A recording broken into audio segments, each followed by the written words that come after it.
Maganda sigurong approach. Isip tayo tig-iisang word. Tapos paroleta natin. So yun ang ating yun ang ating start. Paroleta. Word. Ako na muna. Pwede hindi pwede pangalan. Baka si Jomar. Word daw yan. English, Tagalog. Kahit ano? Sige. Sino muna? Ako na. Oo. Risk. Ano? Risk. Risk. Ako, laughter. Sa akin Jomar.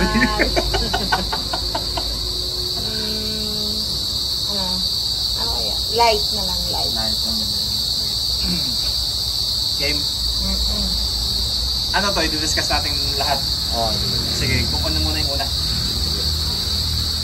Ganda dyan ha. Ganda. Galing nito ha. Ako lang to guys.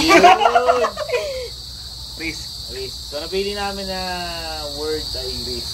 Unang word ay risk. Pag-uusapan natin yung Risk, yung tsokolate. Joke lang. risk. Sa Tagalog ay, ano mo Tagalog sa risk?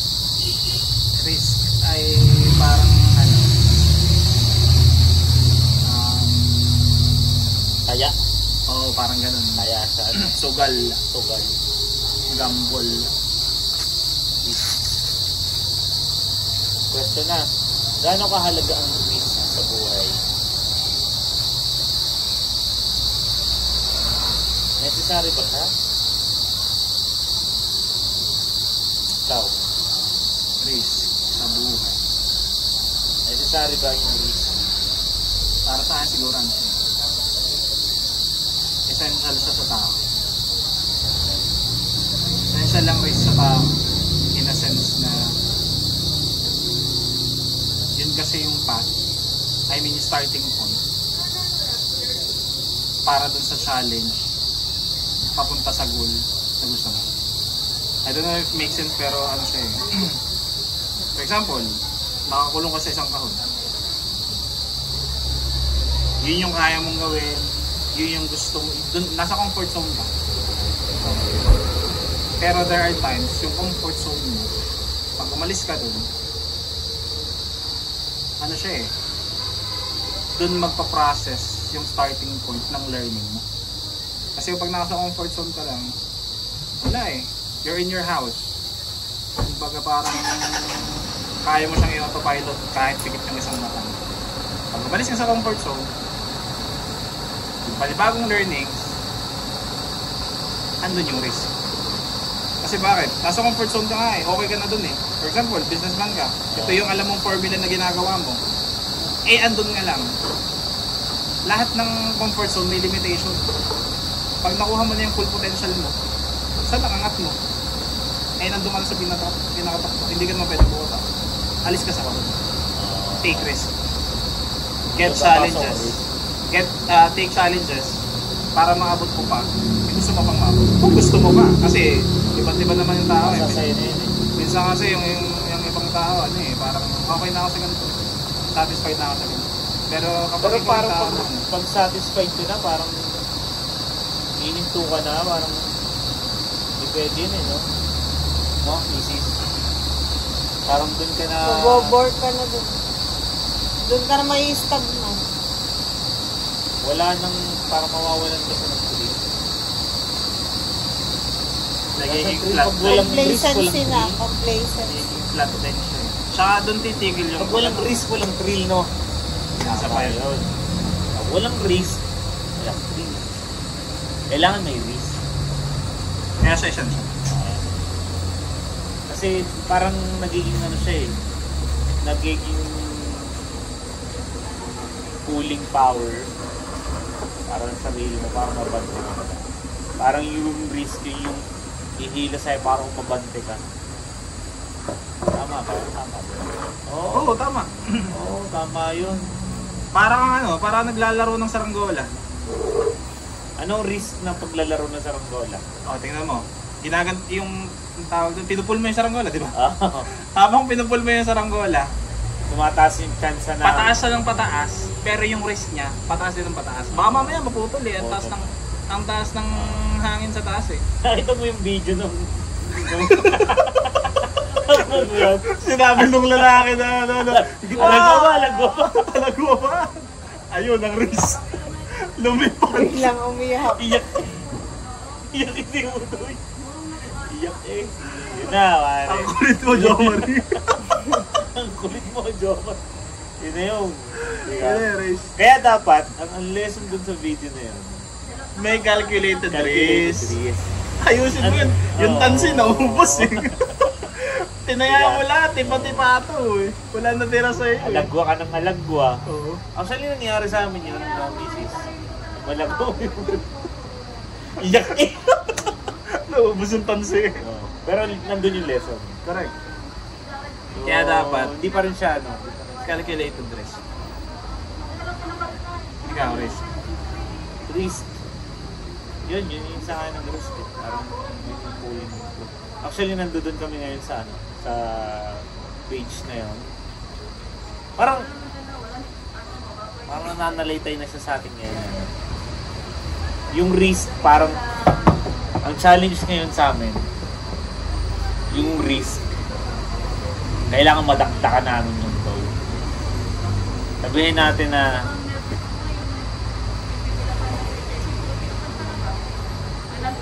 sabihin natin na ang risk kasi sa pagkakaintindi ko ngayon, like meron ko 100%. Yung 25%, yun lang yung i-risk ko. Kasi yun lang yung kaya mo mawala.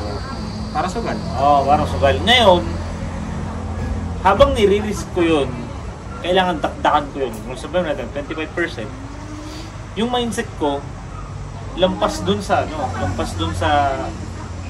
ni-risk ko. So parang, kung susurvive ako sa risk na 25%, kaya ko maglagay dyan ng 25% na trabaho, gagawin ko sa daan na yun. Daan na natin yung dahil naka-risk. Para Naglabas ka na din ng effort, naglabas ka na din ng resources. Galingan ba ka? Kaya nga tayo may podcast ngayon. Omsim. Hindi ka? Dahil ng risk. Kasi may risk tayo eh.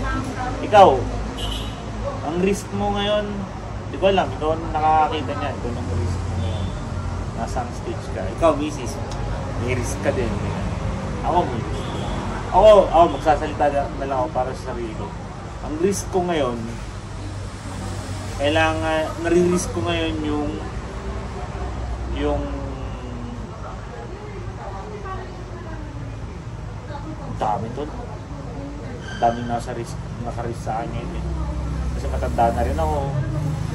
Yung chance, yung time, yung pera, panahon, yung space na nandyan pa mga inay, naka-risk ko na. Kaya parang kung magpapamiha-miha pa ako, hindi ako magsasalita, hindi ako mag-own up dito sa ginagawa na to, eh putang ina, baka walang mangyari dito. Nung isang araw nga, tinitingnan ko si Greta. Sabi ko, nasa Dubai pa kami. Sabi ko, hindi ako pwedeng walang mangyari dito sa ginagawa ko. Kasi ganda ng asawa ko. Eh tsaka sinuportahan niya rin talaga ako. Eh dati-rati parang natatakot ako na i-risk yung mukha ko ba, yung sasabihin ko. Kasi maaaring mali ako, maaaring maka-damage. Yun pa, isa pa yun. Kumbaga parang naka-risk din dito yung salita na bibitawan ko sa mga susunod na interaction. Kasi may batang nakikinig eh. Posibleng magsalita ako ng popularan nila o ng gabayanin nila. Eh, paano ako mali ako? Pero, ando doon ako sa part na kailangan ko mag-own up. So, risk pala niya. Risk, malalim din yung salita pala yun. Malalim talaga siya. Hindi lang siya pera, hindi lang siya dami, sobrang laki. Kasi ano siya eh, yung mismong risk na yun, ang makakontrol lang, sarili mo. Ikaw lang. Ang risk. Oo. Kasi ikaw ang susugal eh. Diba? So pag sinugal mo yun, hindi naman to pucha, real life to eh. Hindi naman, wala man ditong rewind eh, di ba? Wala. Pag ni-risk mo yan, palag-palag na yan. Kaya dapat, once na nagbitaw ka ng resources na mahalaga sa'yo, tingnan mo na. To the fullest. So may mangyayari, no? Kailangan may mangyayari. Yung risk, kailangan mong i-convert sa story, eh, no? I-risk mo na eh. Diba? So, convert mo na siya sa story. Para sure may ano, matalo ka man, may story. Pagandahin mo na lang yung kwento, diba? Isuntak mo, sumbilo ko pare. Diba? No? Diba? Story ko na yun. Di rin naman sure na buhay ka pag the next week. Di mag-risk. Risk. Essential nga ang risk. Totoo yun. Totoo pala yun. No? Galing no, nahimay natin. Minuto pa lang yun. Ikaw, Mrs. Risk. Oh, essential naman talaga. Kasi kapag kunwari, kahit bata pa tayo, nire-risk din naman natin lahat para matuto. Kunwari, di ba, yung baby, magre-risk mo na siya para makatayo siya, para makalakad. Di naman niya alam eh. Matutumba siya, di naman niya din alam kung gano'ng kalaking damage na makukuha niya pag natumba siya. Kung anong pwede niyang mangyari sa kanya. Wala, basta gagawin niya. Tapos natututo siya from there. Nag-e-evolve siya. Part din siya ng evolution, no? Risk. Galing nun, no? Galing din nun. Ano siya eh, yun nga. Tumigibang, evolution. Long journey yan. Oh. Once na may pinakawalan kang something na mahalaga sa'yo na sa tingin mo, pag pinakawalan ko to, may mas malaking gain. Long journey yan. Hindi yan isang iglap lang na sureball. Unless tumama ka sa loto. Pero putya, baka nga yung mga tumama sa loto. Ano yun? Dami rin katatayanan. Dami rin carry risk. Dami rin carry risk. Mahalaga may risk. May risk ka. Para mag-evolve. Oo, para wag na, yun, para mag-evolve. Kumbaga, ang catch natin dyan, natin iwasan yung risk. Pagkus Aralin mo. Nasa isip ko, yakapin mo, aralin yung masak mo. Aralin mo yung risk. Tsaka doon nga kasi matututo. Risk. Ayos. Ganda nun. Nice one. Ganda nun, nice one. Oo. Thanks. Salamat sa nakikinig sa amin. Sa aming semi-podcast. Kasi wala mention kanina, wala na sila sa Dubai. Nandito kami ngayon sa Sorsogon. Nandito kami ngayon sa Mushroom Burger. Tagaytay. Sa Tagaytay. Sa mga hindi na pala nakakilala, huwag yun nakilala din. Si Kenneth pala.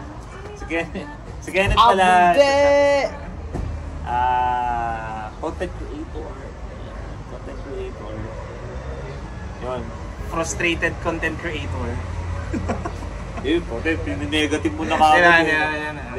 Hindi ko kasi ginamit yung sana sabihin ko aspiring. Hindi, puta content creation na kasi yung ginagawa mo. Sabi natin na striving. Yeah! Diga! Striving content creator. Kasi napapag-usapan namin din dito yung mga gifts namin at kailangan namin gamitin yun sa paraan na masaya kami. Paikutin na sa bilog at dagdagan, enerhiyang tutulak upang pagpagan. Ang mga galo, sugat na gumapos, mga hikbi na timpi at luha na umagos. Ito'y malimit na di madi, kapatid kumikita at magmasid. Life is a melody that we have to drive. Feel the rhythm that keeps us alive. Let's strive, keep moving forward collection. Available na sa www.localdeath.com.